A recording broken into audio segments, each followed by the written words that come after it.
नमस्कार, बहुत स्वागत है आपका डिबेट लाइव बड़ी बहस मध्य प्रदेश में। मैं हूं आपके साथ अमित शर्मा। मध्य प्रदेश के नरसिंहपुर में आज कृषि उद्योग समागम 2025 का भव्य शुभारंभ हुआ है। उपराष्ट्रपति श्री जगदीप धनखड़ ने इस 3 दिवसीय आयोजन का उद्घाटन किया। सरकार का दावा है कि ये समागम किसानों के लिए एक नई क्रांति लाएगा, जिसमें 116 करोड़ रुपए के विकास कार्य, नया फूड पार्क और सस्ती बिजली कनेक्शन जैसी योजनाएं शामिल हैं। लेकिन विपक्षी कांग्रेस इसे महज एक सियासी नाटक बता रही है, जिसमें किसानों के साथ किए गए वादे पूरे नहीं हुए। सवाल ये है कि क्या ये आयोजन किसानों की तकदीर बदलेगा या सिर्फ शोरगुल है।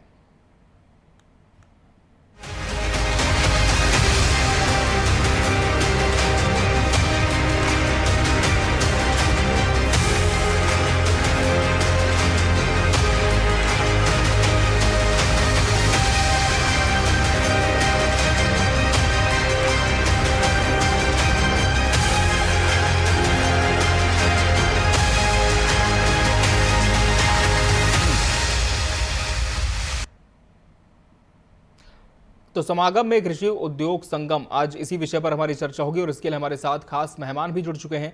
हमारे साथ भाजपा प्रवक्ता गुंजन चौकसी जी जुड़ी। गुंजन जी, बहुत स्वागत है आपका इस चर्चा में। कांग्रेस प्रवक्ता रितेश त्रिपाठी जी प्रतिपक्ष का पक्ष रखेंगे। रितेश जी, आपका भी बहुत बहुत स्वागत है।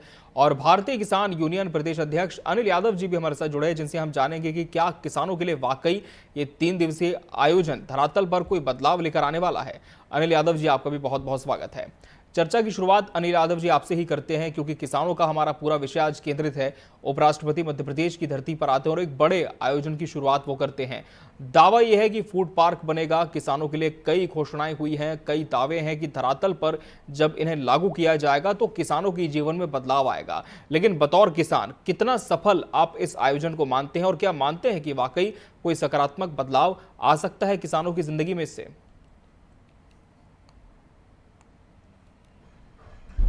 जी अनिल जी। घोषणा घोषणाएं किसानों के लिए हो रही है। अगर ये घोषणाएं धरातल पे अगर हो जाए साबित, तो हम ये कह रहे हैं कि हमसे बड़ा दुनिया में कोई सौभाग्यशाली नहीं है। लेकिन सही मायने में ये देखा जाए तो घोषणाएं होती है, जिन घोषणाओं पे अमल नहीं होता। घोषणाएं कब से हो रही है? माननीय मुख्यमंत्री जी शिवराज सिंह चौहान पूर्व में रहे, उनके समय पे घोषणा भाई रात दिन किसानों के लिए घोषणाएं जरूर होती है, लेकिन धरातल पे कुछ नहीं होता।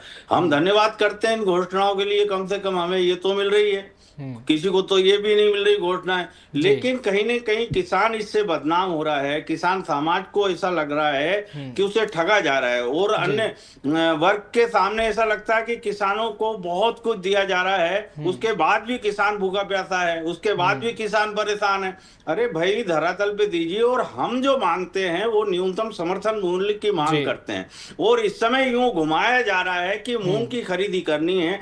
आप वो बात कीजिएगा कि मूंग सर पे पड़ा हुआ किसान के वो औने पौने भाव बिक रहा है, आप मूंग को बिकवाइएगा न्यूनतम समर्थन मूल्य पे। जो बात करनी है वो कर ही नहीं रहे।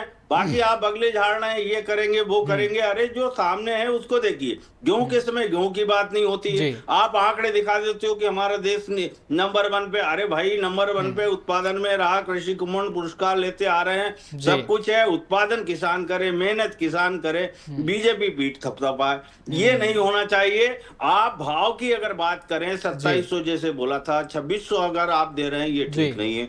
दूसरी बात, आप जो है न्यूनतम समर्थन मूल्य बढ़ा करके या हमें एक गारंटी दे दीजिएगा कि इससे फसल आपकी कभी नीचे में नहीं खरीदी जाएगी।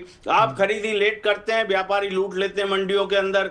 आपने 2600 घोषणा की, पता लगा हमने 2400 2200 तक गेहूं मंडियों में बेचे। कहां गए थे उस समय घोषणा करने वाले? भाई क्यों नहीं खरीदा गया? आप धान की बात करते हैं, न्यूनतम समर्थन मूल्य की घोषणा करते हैं, हम बड़े बड़े बैनर पोस्टर लगा करके हम किसानों के लिए ये कर रहे हैं, तो पता लगा कि उसमें आधी बिक जाती फसलें, तब आपका न्यूनतम समर्थन मूल्य आता है। उसमें भी एफएक्यू की बात करते हैं, आपकी खरा नहीं उतरा, ये नहीं उतरा।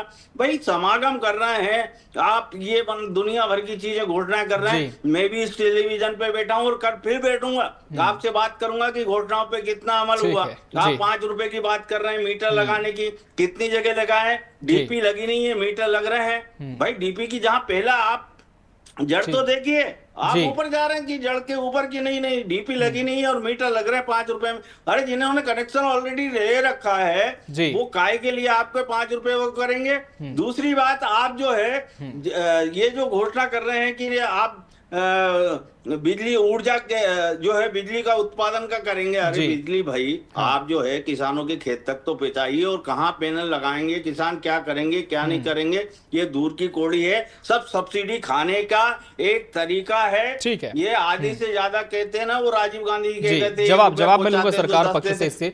इस पर, लेकिन पहले रितेश जी का रुख कर लेते हैं। रितेश त्रिपाठी जी, क्या मानती है कांग्रेस के किसानों को ठगा जा रहा है, लेकिन क्या इस आयोजन के बाद मानते हैं कि कोई बदलाव आ सकता है? जी, आपके चैनल के सभी दर्शकों को नमस्कार करता हूं।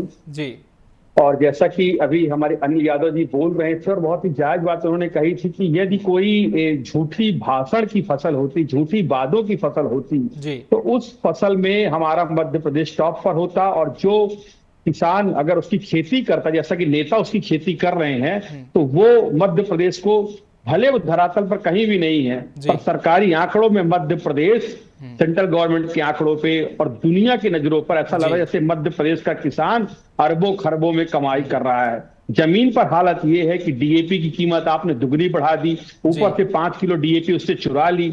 आपने किसानों को 24 घंटे बिजली देने की बात कही थी, किसानों को 2-2, 4-4 घंटे बिजली नहीं मिल पा रही है। आए दिन किसान बिजली का रोना रोता है। आज मूंग की फसल की बिक्री के लिए किसान दर दर की ठोकरें खाने को मजबूर है।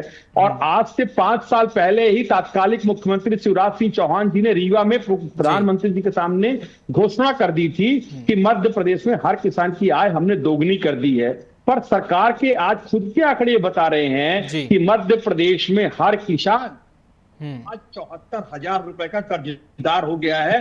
और मध्य प्रदेश पलायन की दृष्टि से पूरे भारत में तीसरे नंबर का है।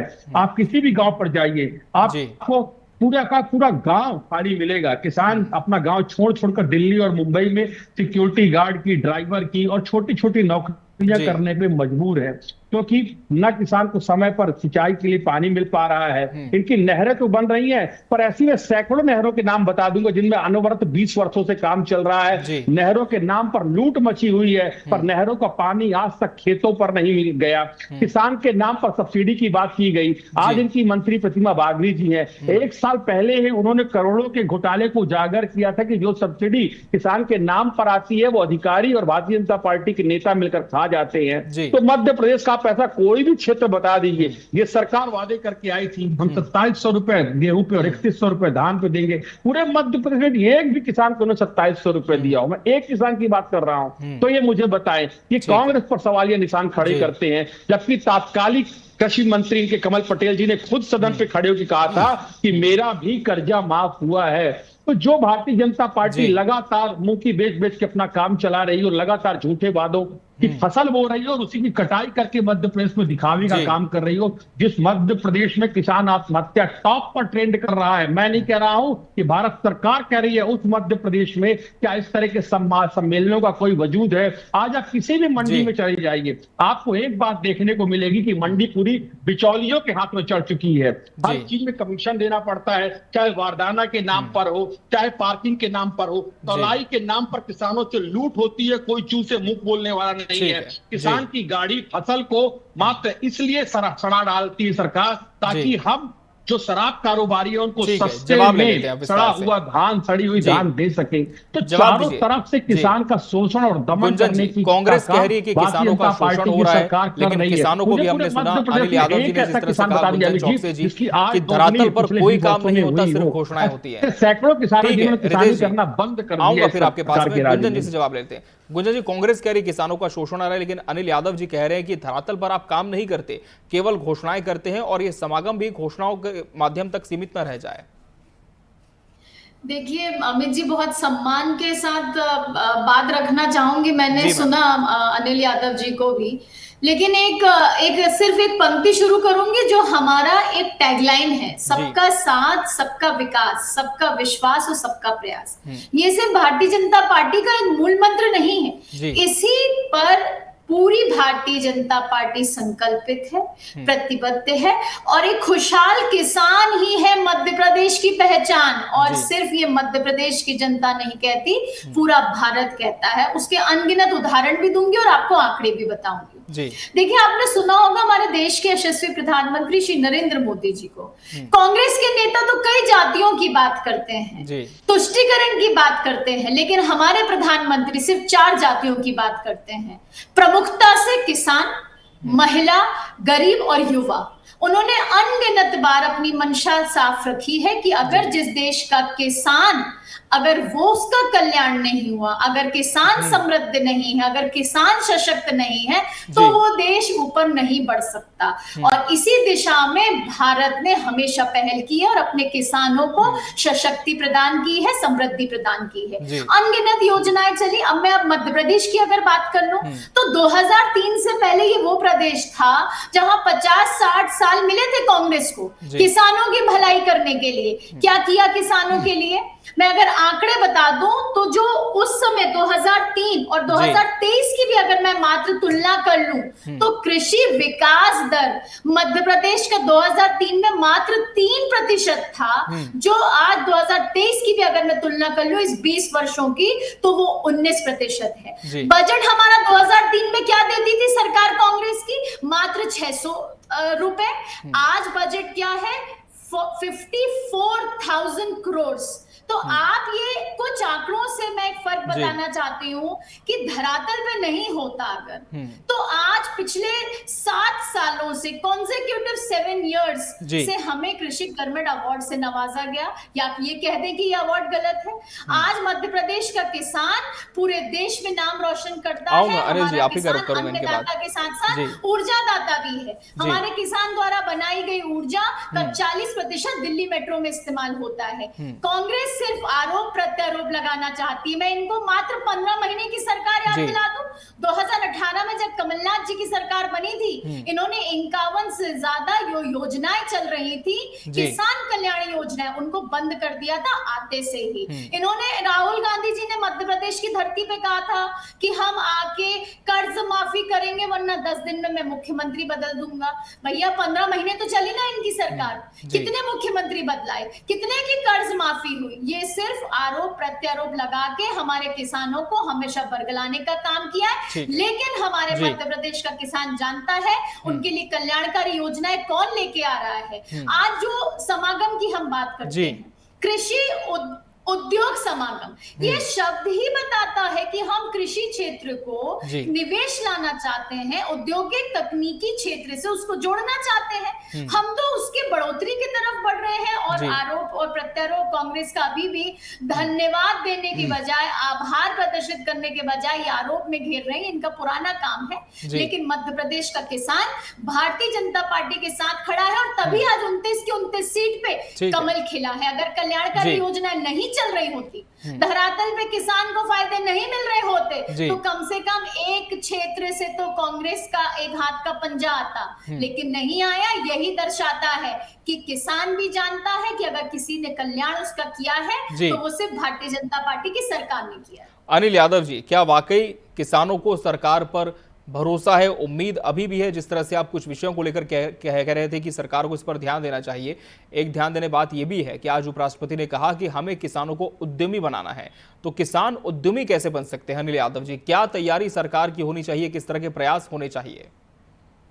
देखिए अमित जी, पहले भी सरकार कहती आई है, चाहे कांग्रेस की रही हो या बीजेपी की रही हो, दोनों सरकारों का वादा किसानों के लिए होता है, क्योंकि बड़ा वोट बैंक किसानों का है। और इस तरफ अगर झुकाव नहीं करेंगे तो वास्तविकता सत्ता चली जाएगी। तो ये तो एक इनको खिलवाड़ करना ही पड़ेगा, चाहे वो काम करे या ना करे। तो जैसे बहन जी अभी बोल रही थी कृषि कमंड पुरस्कार, वास्तविकता कृषि कमंड पुरस्कार एक पिपरिया में महिला मोर्चा बीजेपी की हैं और प्रदेश कार्यकारिणी की हैं, तो वो उनको मिला राष्ट्रपति पुरस्कार। तो हम वहां गए जानकारी ली कि भाई आपने कैसे उत्पादन किया, एक एकड़ में 45 बोरे, भाई हम तो 20 से 25 बोरे उपजा पा रहे हैं, अगर 45 बोरे हमारे किसानों के यहाँ होने लगे तो हम भी संपन्न हो जाएंगे। तो ना तो उनको ये मालूम कि एक एकड़ में कितना गेहूं जाता है, या पानी कितना दिया जाता है, या खाद कितना दिया जाता है, ऐसे लोगों को तो कृषि कर्मण पुरस्कार मिल रहा है। तो दुर्भाग्य मेरे मध्य प्रदेश का, अगर बीजेपी का कार्यकर्ता बोल भी दे कि मेरे उसमें 500 बोरे एक एकड़ में पैदा हो गए तो कोई आश्चर्य नहीं होगा मुझे, लेकिन उसका खामिजा भरना पड़ता हम जैसे छोटे किसानों को, अन्य छोटे किसानों को, क्योंकि किसान संपन्न है। ये बातें आती है वो आंकड़ों में और सरकार के, केंद्र के और राज्य के दोनों उसमें कि भाई मध्य प्रदेश में क्या कमी है, किसानों के पास इतना पैसा भरमार हो रहा है, 45 बोरा अगर उपजा रहा है तो इस प्रकार के कृषि कर्मण पुरस्कार मिलने से किसानों को नुकसान होता है। ये भी सरकार को ध्यान में रखना चाहिए। दूसरी बात बहन जी अभी बोल रही है, देखिए खाद के समय आप देखते हैं कि धूप में लाइन में खड़े रहते हैं किसान, कहां जाती है सरकार? घोषणाएं करने की आवश्यकता नहीं, जो जो परेशानियां सामने आती है उनको हल करते जाइए, तब समझ में अरे हमें क्या जरूरत है भाई आपकी सब्सिडी की? आप एक बोरे पे 500 400 500 रुपए लेते हैं, लगाइए हम 100 बोरे अगर उपजाते हैं तो क्या सब्सिडी की जरूरत है? आप 400 रुपए सम्मान निधि देते हैं, हमें क्या जरूरत है सम्मान निधि की?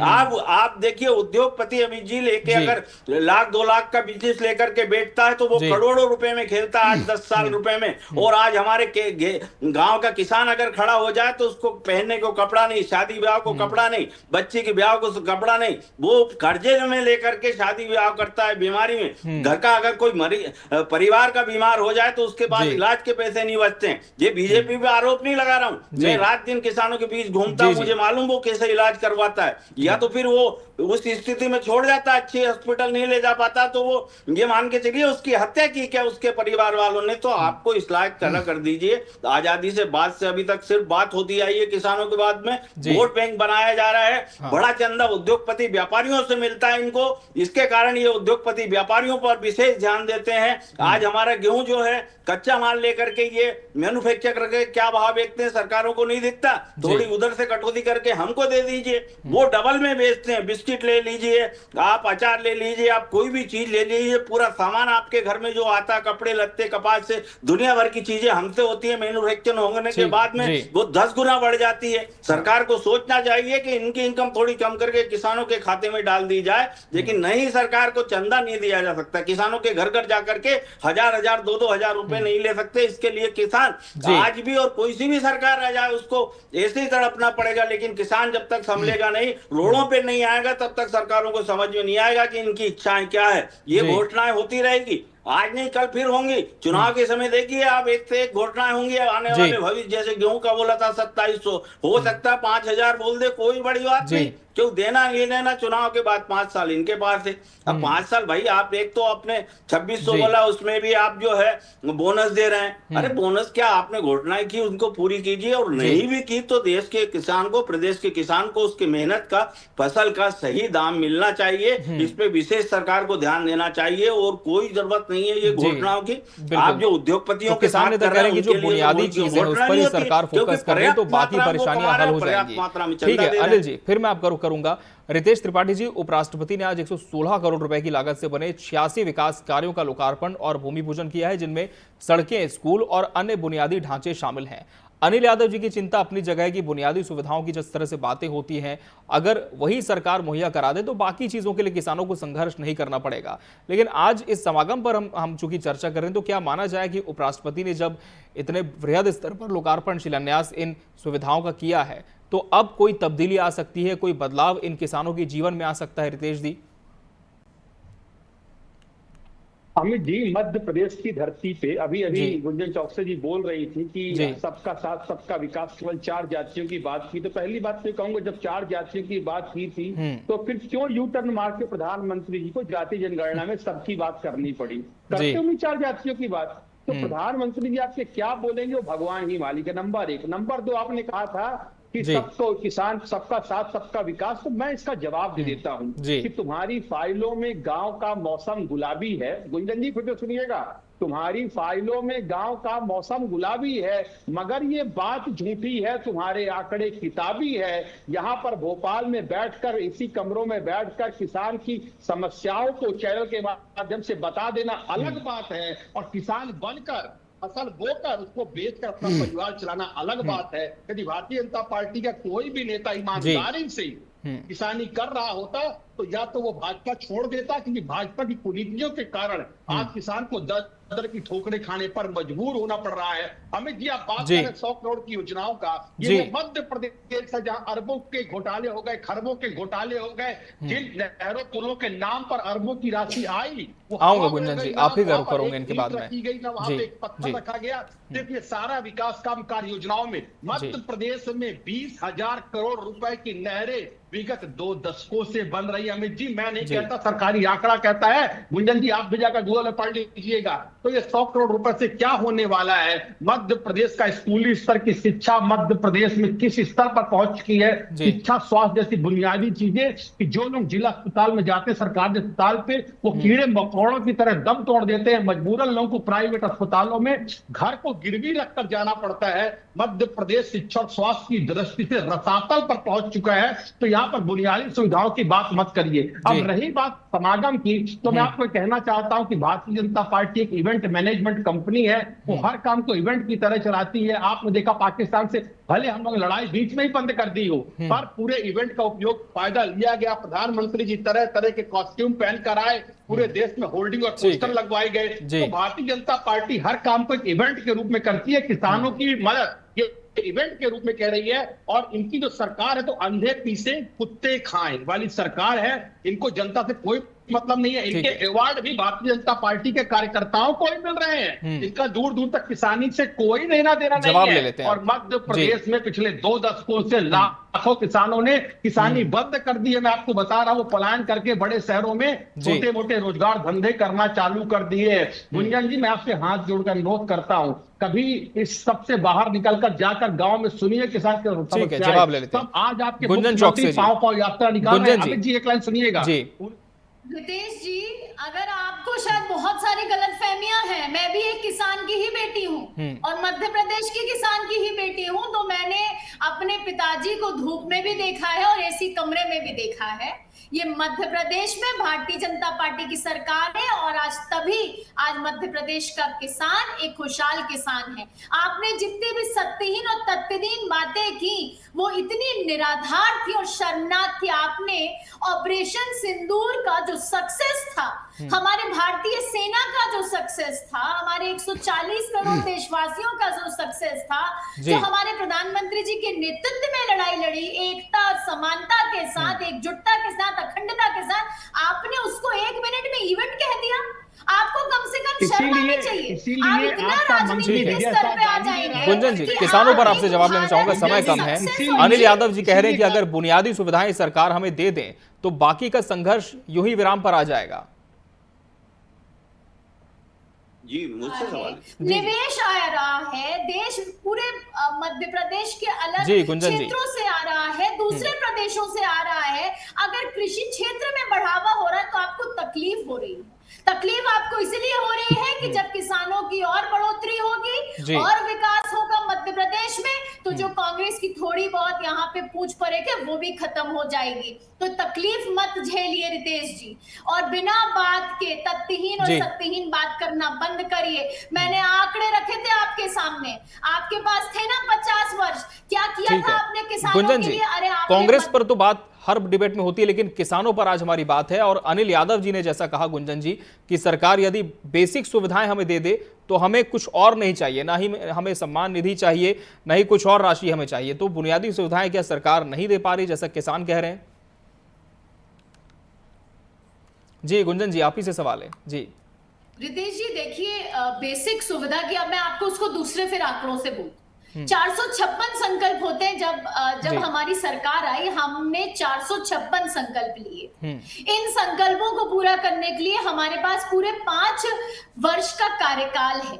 लेकिन मैं बहुत गौरवान्वित हूं ये कहते हुए कि मात्र 1 से 1.5 साल में ही हमारे डॉक्टर मोहन यादव जी की सरकार ने उन 456 संकल्पों में से 300 संकल्पों पे काम शुरू कर दिया।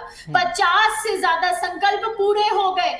आपने अभी थोड़े दिन पहले देखा होगा, हमने 5 रुपए बिजली कनेक्शन की घोषणा की, स्थायी बिजली कनेक्शन की। ये तो हमारे संकल्प पत्र में था भी नहीं, फिर भी हमने किया। अभी आपने देखा जब किसान डिफॉल्टर की कैटेगरी में आ रहे थे तो हमारी सरकार ने घोषणा करके ब्याज माफी की। जी। तो ये सरकार की संवेदनशीलता दिखाती है अपने किसान भाई बहनों के प्रति। ये सरकार का नवाचार जो सरकार लेकर आई है, एक औद्योगिक क्षेत्र को कृषि क्षेत्र के साथ जोड़कर किसानों के लिए कल्याण ही की तो योजनाएं लेकर आई है। आपने देखा होगा जिस तरह रीजनल इंडस्ट्री कॉन्क्लेव का नवाचार लाए, हम हर एक छोटे क्षेत्र में हमने वो रीजनल इंडस्ट्री कॉन्क्लेव का आयोजन किया गया, निवेश आया ताकि हम वहां के युवाओं को एम्प्लॉयमेंट दे सके। अब आपने देखा जिस तरह ये कृषि औद्योगिक समागम लेकर आए हैं, इससे तो हम उन्हें और एडवांस की तरफ लेके जा रहे हैं, टेक्नोलॉजी बेस लेकर जा रहे हैं। हम तो किसानों के कल्याण के लिए समृद्ध हैं, प्रतिबद्ध हैं, संकल्पित हैं और हम उसी दिशा में आगे बढ़ रहे हैं। चलिए, तो सरकार कहीं ना कहीं दावा कर रही है कि किसानों के लिए जो भी उत्थान के काम होंगे उन्हें करने के लिए सरकार संकल्पित है, लेकिन आज जो कृषि समागम हुआ है, देखना होगा कि किस तरह के इसके दूरगामी परिणाम आते हैं और किसानों के कितने हित में यह हो पाता है। बहरहाल समय हमारे पास इतना ही था इस चर्चा के लिए। आप सभी मेहमानों का बहुत बहुत धन्यवाद हमसे इसमें जुड़ने के लिए और इसका हिस्सा बनने के लिए। इसी के साथ बड़ी बहस डिबेट लाइव मध्य प्रदेश में आज के लिए फिलहाल इतना ही। मुझे और मेरी पूरी टीम को दीजिए इजाजत। नमस्कार।